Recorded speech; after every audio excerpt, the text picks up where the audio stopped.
Well, good afternoon. I'm Jeff Hare. I'm an attorney in San Jose, real estate attorney, and I want to thank the Thunderbird and the real estate as well as the short sales team for inviting me to be here today. By way of disclaimer, we're all required to give these disclaimers, unfortunately.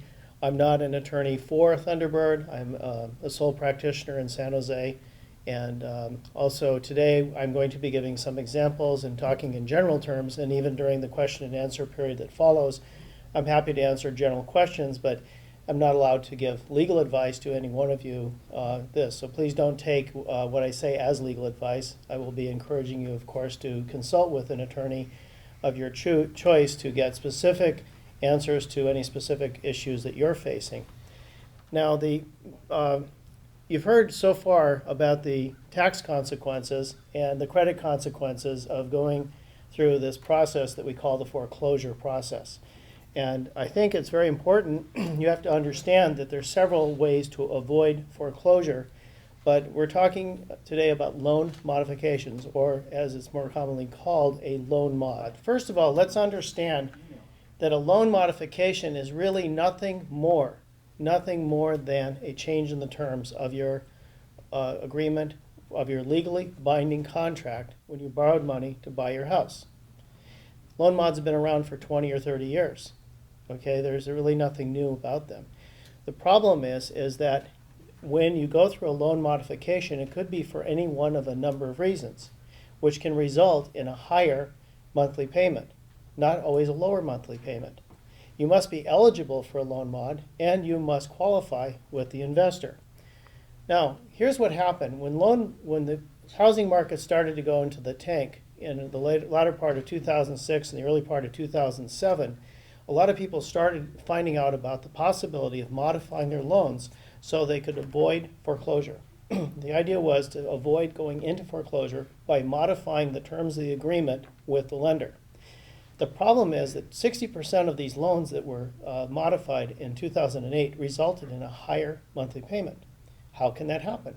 Well, one of the reasons it can is that the lender would change from an interest-only loan to an amortized loan, which would involve the payment of principal plus interest, plus they would usually add on an impound or escrow account to make sure the taxes were paid and the insurance was paid.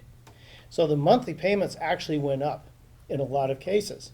Sometimes the lender would increase the amount of the monthly payment just because they saw there was more money available than when the person initially applied. So there are a number of reasons. So it is no real surprise then that over 60% of the loan modifications that were issued in 2008 failed. People went back into foreclosure. The goal, however, is to avoid foreclosure. Foreclosure is really the worst of all the consequences that can happen. There used to be a lot of people who come up to me and ask, well, what if I just walk away? Let's just let it go to foreclosure. You don't want that to happen. That is really the worst case. There are so many options that you can go to, and we'll be talking about a couple of these here.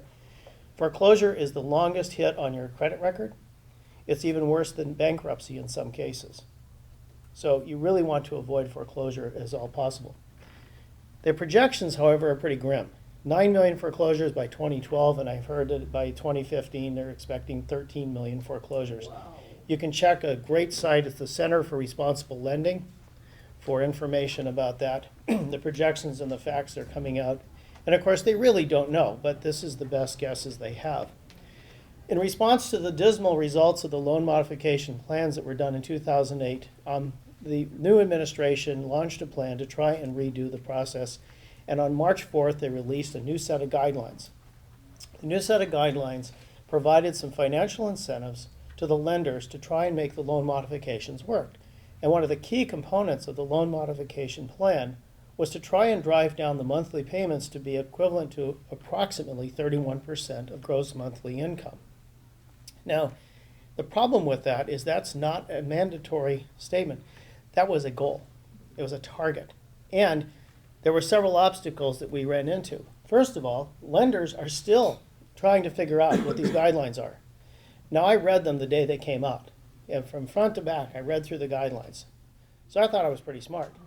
So I started calling up lenders and talking to them about the process of what was involved in these loan modifications. And I was surprised when they said, well, we don't have them yet. We haven't had a chance to read them yet. Okay, well, give them a couple of weeks, a couple of months.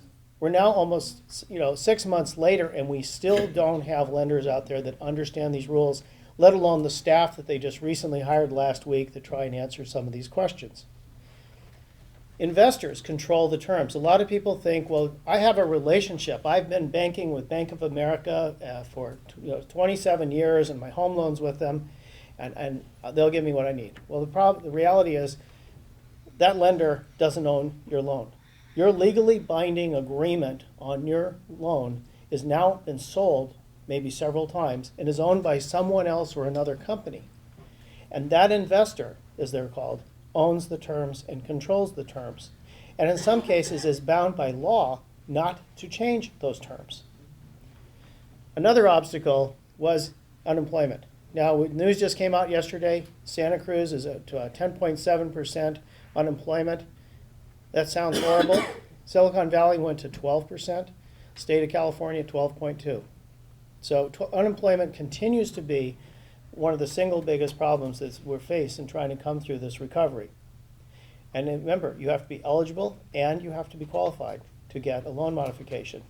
If you're unemployed, it's very, very difficult, if not impossible, to qualify.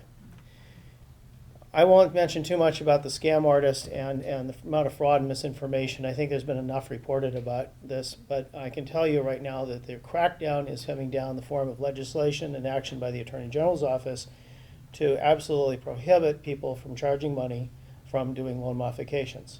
That's the tactic that they're taking because they've identified that as being the source of the problem. Of course, I disagree. I think the source of a problem is far more complex than that, and it has nothing to do with the fees that are being charged. It has to do with the services performed for those fees. And I've had horror stories of people walking into my office or calling me and saying they shelled out $10,000 to get a loan mod, never heard from the people again, and they tell me who it is, and I say, well, they were arrested 2 months ago.